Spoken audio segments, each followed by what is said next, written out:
Kamakailan lamang ay napanood natin ang debate sa Senado ni Senator Ping Lacson at ni Senator Marcoleta. Sinong nanalo? Sinong natalo? Ano ang mga nabantad sa ating lahat bilang mga Pilipino nang dahil sa debate na ito? Ito po muli si Attorney Mike Operario at pag-usapan natin yan. Nung pinapanood ko itong debate na ito, naalala ko yung isang video na ginawa ko na nag-viral yung tungkol sa Kuratong Baleleng involving Senator Ping Lacson. At sinabi ko doon na never na binoto ko si Ping Lacson because of what I learned and what I knew then of his participation or yung naging involvement nila dito sa Kuratong Baleleng.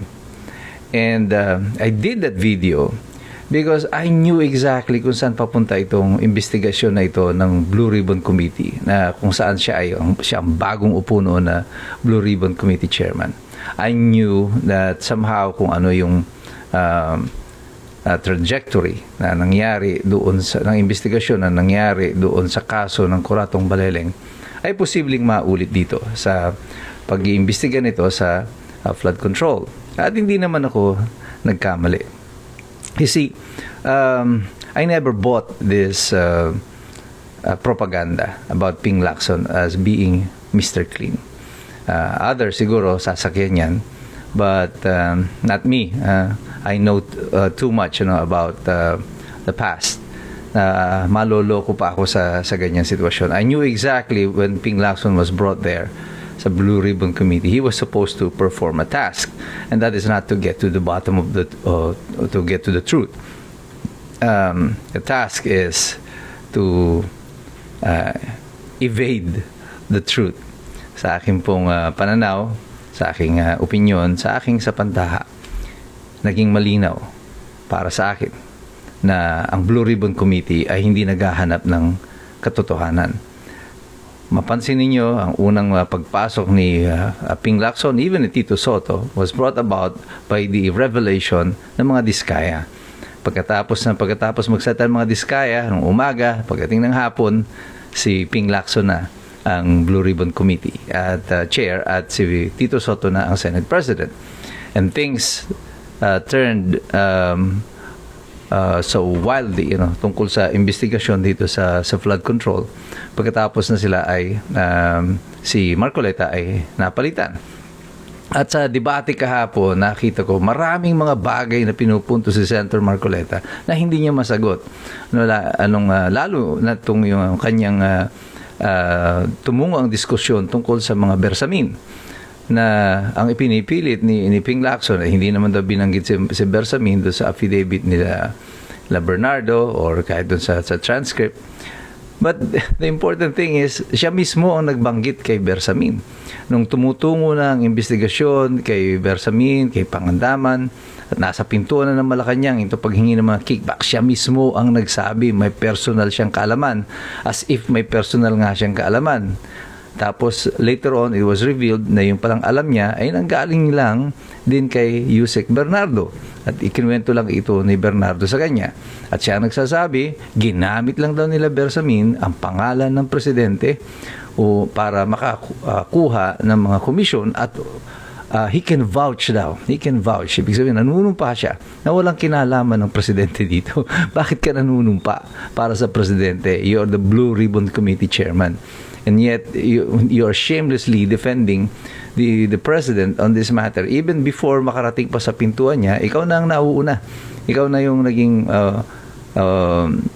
bantay ng Pangulo instead na bantay ng taong bayan.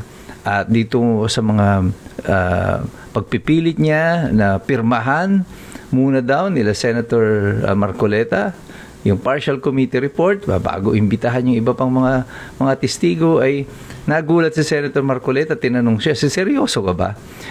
Because why will you sign a partial committee report? Kailangan mo dyan yung kumpletong detalye. What if your partial committee report contradicts the evidence that we presented later? Paano yung 18 na mga marino At sinabi na ni Ping Lacson, ayaw niyang imbestigahan itong mga marino, hindi siya interesado dito sa mga marino. Bakit? Well, kasi kasama siya sa binanggit nung 18 Marines.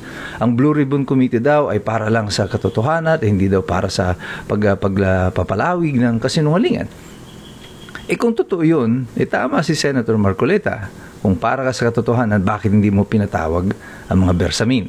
Bakit hindi mo pinatawag si Mina Pangandaman? Gayong ikaw mismo nagsasabi na may pananagutan ang mga ito. At parang tila may personal kang kaalaman tungkol dito.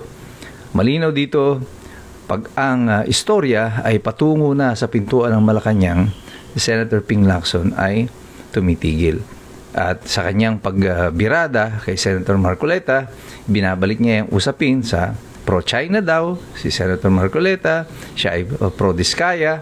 Ang gusto niyang protektahan ay ang mga Diskaya.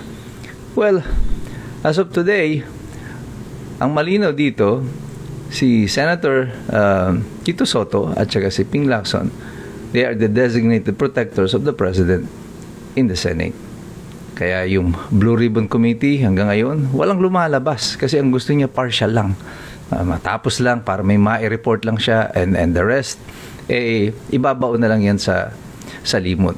Kaya hindi yan maipasok-pasok pa nila o maipapapirmahan niya doon sa mga senador. Ayaw din naman pirmahan ng mga senador yung partial committee report na ito. One thing that we must bear in mind na pag-isipan ng bawat mamamayang Pilipino is that there are certain truths that are already established. Number one, ninakaw ang pera ng taong bayan. Number two, ang flood control project pa lang, maabot na sa loob ng 3 taon, about 1.4 trillion pesos.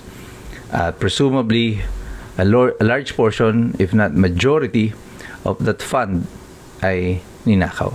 So, ang pinag-uusapang nakawan dito ay daang bilyong piso.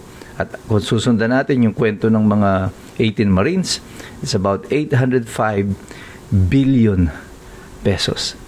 805 billion pesos ang ninakaw. Isipin nyo ito.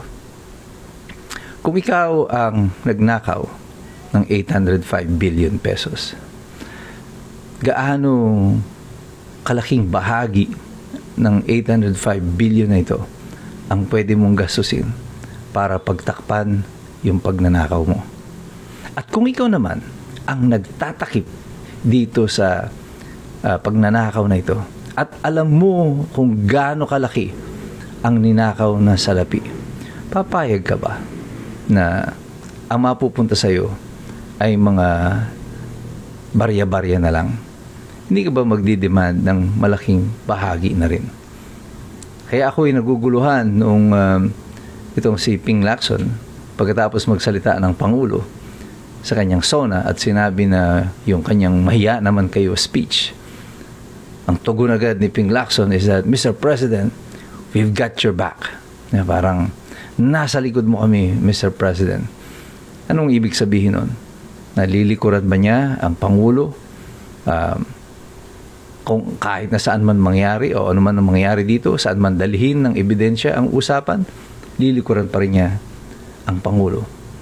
Maaring yun nga ang pakahulugan nito, si Senator Ping Lacson lang ang tunay na nakakaalam.